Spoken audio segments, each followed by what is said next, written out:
yeah. It's our way of life. Israelite.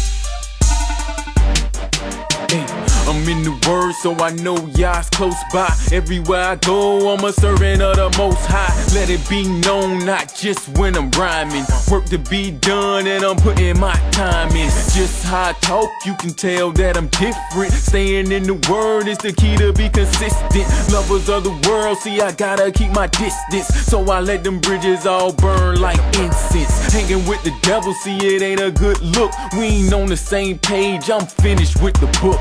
Now I'm with Yah, and he's showing me a better way, so I don't participate in your pagan holidays. Sacrifice to idols, better go and check the history. Praise be to Yah for revealing all the mysteries. Sending the Messiah, and he's bringing forth our victory. Then he gon' remove all the pain and the misery.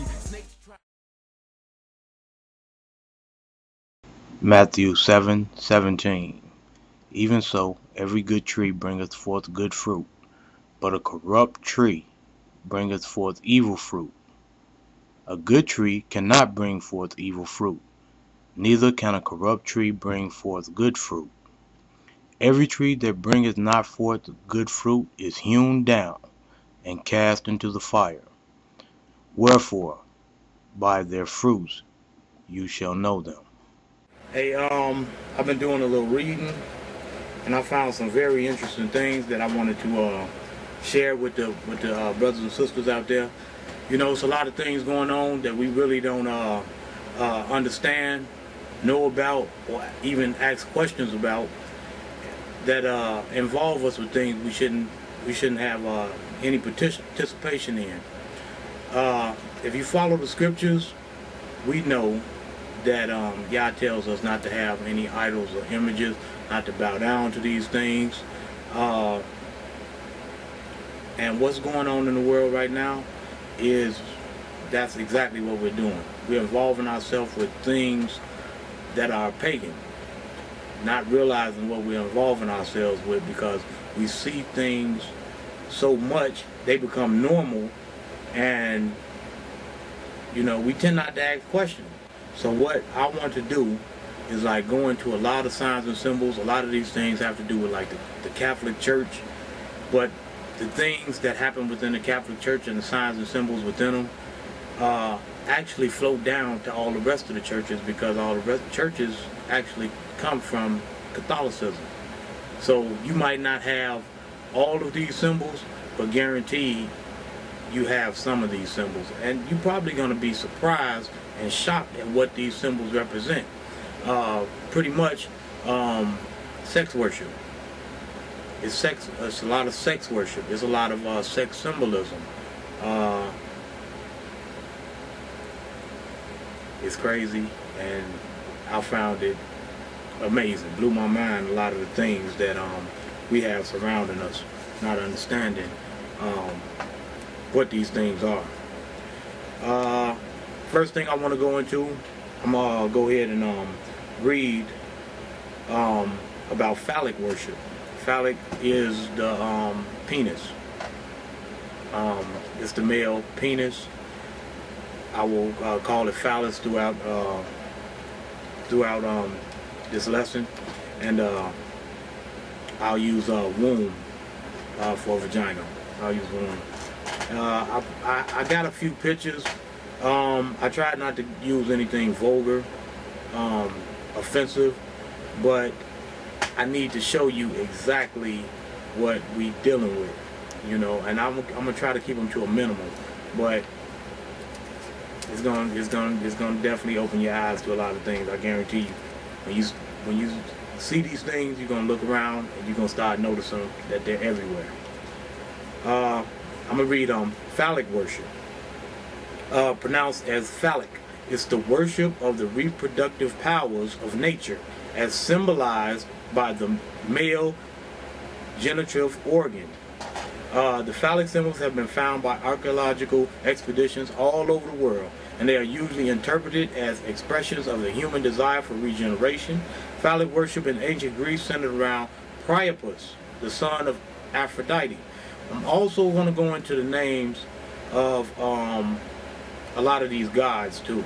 in a later lesson. I thought I could lay all this out like in one lesson, just do the whole thing and then just record the whole lesson and just put it all up on YouTube, but I'm gonna have to break it down section by section. I'm gonna try to stay focused and on point, but it goes into everything, and it'll take me forever, and I will still never explain all of this.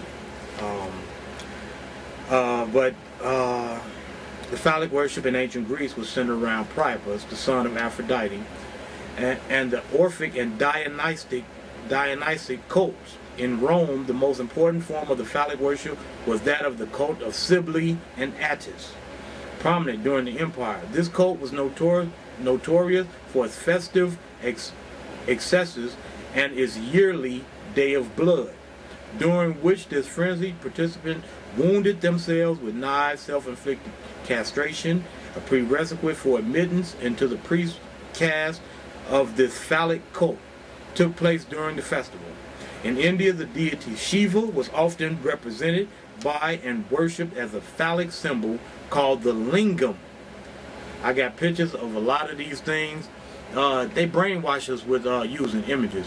So I'm gonna show you a lot of what these, a lot of these images of what they're actually talking about. The deity Shiva was often represented and worshipped as a phallic symbol called the lingam. Phallic worship has also been practiced among the Egyptians in the worship of Osiris, another one of those gods, among the Japanese who incorporated it into Shinto, and among the Native Americans such as the Mandan who had a phallic buffalo dance. And this came from our phallic heritage. This is an out-of-print book called Our Phallic Heritage. I happen to have that book. And man, it gets real deep. We're going to read from it later. Fertility rites. Magical religious ceremonies to ensure an abundance of food and birth of children. The rites expressed through dances, prayers, incantation, and sacred dramas seek to control the otherwise unpredictable forces of nature.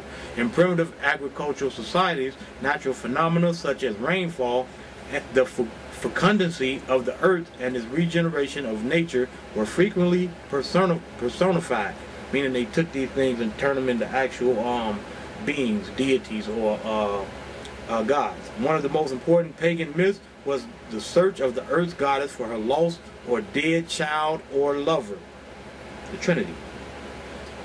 E.g. Isis and Osiris, Ishtar and Tammuz, Demeter and Persephone. This myth symbolizing the birth, death, and reappearance of vegetation, the death of the god and the rebirth of the god. This is also sun worship. When acted out in a sacred drama was the fertility rite par excellence. Other rites concerned with productivity includes acts of sympathetic magic, such as kindling of fires, symbolizing the sun, and scattering the reproductive organs of animals on the fields. Displays of phallic symbols. This is also part of fertility rite. Displays of phallic symbols, remember that. And ritual prostitution. In India, it was once believed that a fertile marriage would result if virgins were deflowered by a means of the lingam. The lingam is like a stone phallic. A stone phallic, a stone phallic symbolizing the god Shiva. This came from the book Our Phallic Heritage. In earlier times, it was customary for virgins to rupture their hymens at marriage on the phallus of one of their gods. But later, the priests graciously relieved the gods of their function. In medieval times, landlords often claimed this privilege. The custom of giving the clergyman a substantial fee for performing the marriage ceremony has its origin in times when a gift or bribe from the groom to the priest was necessary as a substitute for this privilege. So you had to pay the priest to be the first to be with your wife. This is where this pagan custom comes from. Also, this goes into the marriage ring, the throwing of the rice, the best man. Goes into the maid of honor.